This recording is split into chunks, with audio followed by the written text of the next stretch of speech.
Pada minggu ini kita akan berbincang mengenai satu topik yang agak famous sebagai seorang civil engineer, iaitu drainage system. Okey.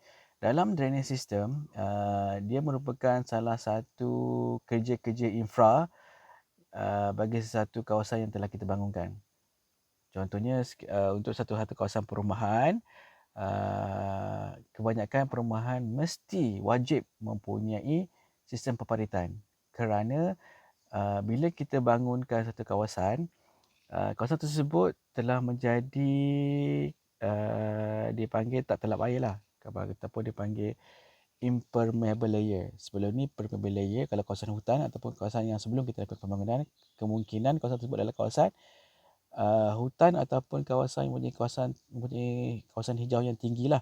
So selepas kita membuat satu pembangunan, kawasan tersebut telah menjadi kawasan yang tertelap air kerana kita telah membuat jalan raya, kita buat pavement, kita buat concreting, kita buat housing dan sebagainya, yang menyebabkan air yang pada asalnya boleh meresap ke dalam tanah, sekarang peratusan yang air meresap ke dalam tanah menjadi berkurang. That's why kita memerlukan satu conveyor untuk mengalirkan air tersebut ke sistem peparitan yang berada di sekitar. Okay, seperti monsoon drain ataupun river. So untuk chapter ini, at the end of this topic, saya harapkan anda semua akan dapat membuat anggaran ataupun membuat pengiraan mengenai peak discharge. Okay. So peak discharge kita akan tentukan berapa Qmax. Okay. Qmax menggunakan rational method. Okay. Yang kedua adalah setelah kita mengira Qmax, okay, Q sama dengan CIA, okay, kita telah dapatkan berapa Q yang mengalir atas permukaan. Okay, ini aliran. So yang kedua adalah kita akan mereka bentuk satu sistem peparitan kat sini. So sistem peparitan yang kita reka bentuk ini akan kita akan cadangkan menggunakan saiz yang sesuai. Yang perlu kita pastikan adalah Q yang kita reka bentuk ini mesti dapat menampung Q yang datang ni. Okay. Sekiranya Q yang datang ini lebih besar daripada, katalah ini lebih besar daripada this Q ni kecil, so akan menyebabkan air akan melimpah dan kejadian banjir mungkin berlaku. Okay. So oleh itu, setelah kita dapat tentukan peak discharge, seterusnya kita akan cuba menentukan size drainage system based on peak discharge analysis. Okay. Dan yang terakhir, yang ketiga adalah kita akan membuat analisa terhadap culvert. Okay. So culvert part of storm water management system. Culvert macam-macam adalah bentuk, ada segi empat, ada semicircle. Yang ini kita akan tengok detail dalam subtopik itu nanti. Alright. Okay, sebelum kita lebih lanjut, okay, saya mohon anda semua membuat satu tugasan, menyelesaikan satu tugasan, iaitu satu adalah tugasan anda pada minggu ini adalah mengenal pasti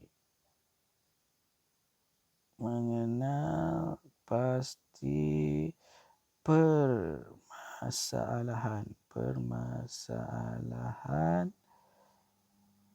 yang berkaitan dengan sistem peparitan. Okay. So saya mohon anda semua menyediakan satu bentuk video. Okay, ambil video lah, senang ambil video dan submit kepada saya. Okay, submit kepada saya dan dengan menceritakan apa permasalahan yang sering anda hadapi ataupun anda kenali mengenai dengan sistem peparitan.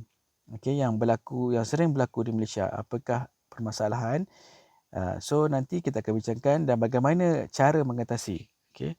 Dan seterusnya setelah anda mengenal pasti permasalahan, cadangkan kaedah penyelesaian.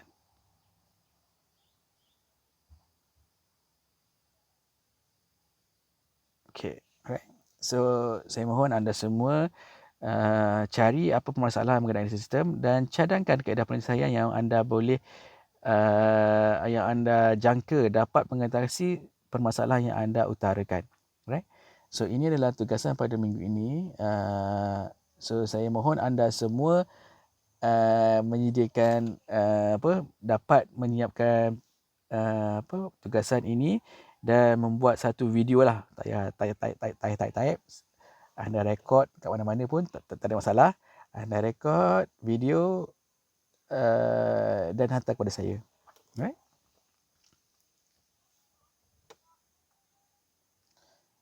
Okay.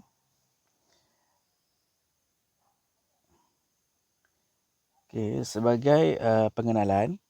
Okay.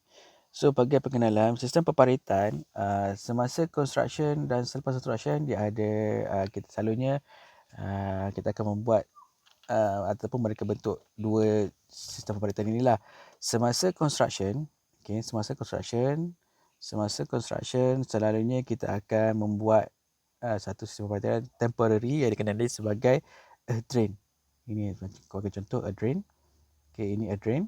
Okay, a drain ni digunakan untuk capture all the sediment flows to during the construction. Kita akan open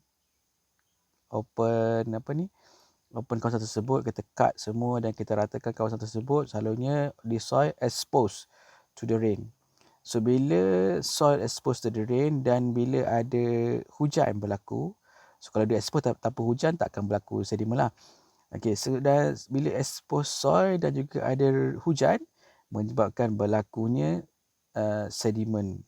Okey, generate sedimen dan ada sedimen ini flow ke dalam temporary drain tersebut. Dan drain ini tersebut akan bersambung dengan satu sedimen pond ataupun apa lagi lah BMPs untuk dipanggil ESCP, Erosion Sediment Control Plan.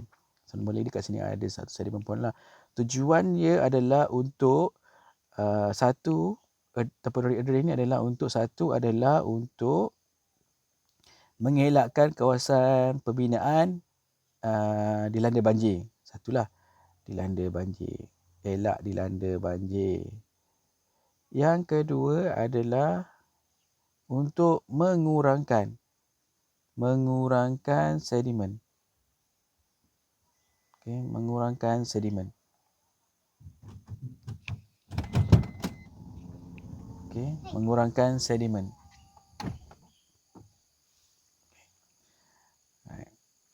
Manakala selalunya temporary drain ni kita akan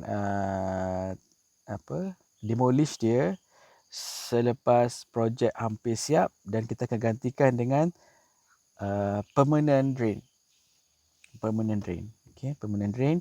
Yang mana permanent drain yang itulah yang kita cover dalam satu topik ini, dalam topik drainage system ini, yang mana anda semua akan menggunakan satu spreadsheet yang saya akan kongsi dengan anda kemudian. Okay, anda akan gunakan satu spreadsheet yang boleh kita gunakan untuk mereka bentuk drainage system ini. Okay. So secara generalnya sistem peparitan adalah excavated channel or combination channel are designed to to manage direct runoff away from construction or disturbed area. Okay. Drainage system can be built in combination of additional best management practice to prevent excessive water inside the working area as well as channel to water to designated area. Okay. So kita membangunkan atau mereka bentuk sistem peparitan dengan tujuan dengan hasrat adalah untuk mengalirkan semua air ataupun sedimen yang mengalir di dalam kawasan pembinaan kita ataupun kawasan pembinaan kita lah, untuk pastikan bahawasanya air ini tidak bertakun dan tidak menyebabkan banjir di kawasan pembinaan kita. Right. Itu adalah secara introduction.